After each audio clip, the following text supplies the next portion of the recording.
నువ్వు అనొచ్చు 23 ఏళ్ళు ఇండస్ట్రీ ఇక్కడ. ప్రభు అంటాడు, అవునా, కనిపిస్తుందిలే అంతా అంటాడు. కనిపిస్తుందిలే అంతా అంటాడు.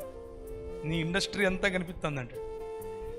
ప్రియమైనటువంటి వారలారా, చక్కగా దేవుని వాక్యములో నుండి జీవజల ఊటలు ప్రవహింపచేయాల్సినటువంటి కడుపులు కలిగి ఉన్న మనం, జీవజల ఊటలు ప్రవహింపచేయాల్సినటువంటి మాటలు కలిగి ఉండాల్సినటువంటి మనం, మన హృదయాల్లో 23 సంవత్సరాల నుంచి దేవుని మందిరావరణంలో ప్రతిష్ఠింపబడినటువంటి మనం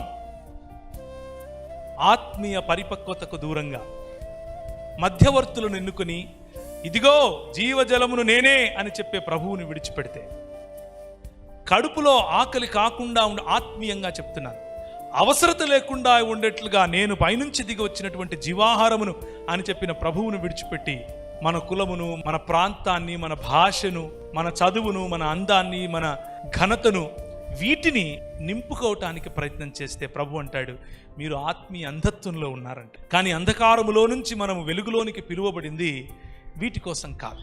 మనం అంధకారంలో నుంచి వెలుగులోకి పిలువబడింది ఆయన గుణాతిశయములను ప్రకటించటం కోసం.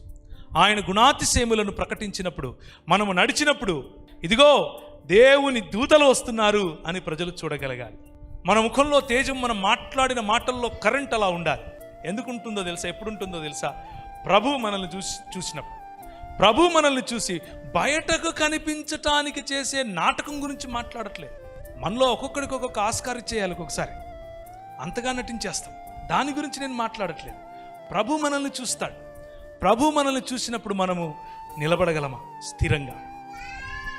ఈ సహవాసములో ప్రతి దినము నేను పరిశుద్ధాత్ముని యొక్క నడిపింపులో నా బలహీనతలను అర్థం చేసుకుంటూ, నా బలహీనతలను సరి చేసుకుంటూ ఉచితముగా ప్రభు ఇచ్చినటువంటి రక్షణను కొనసాగించగలుగుతున్నానా అన్న విషయాన్ని మనం బేరీ చేసుకోవాలి.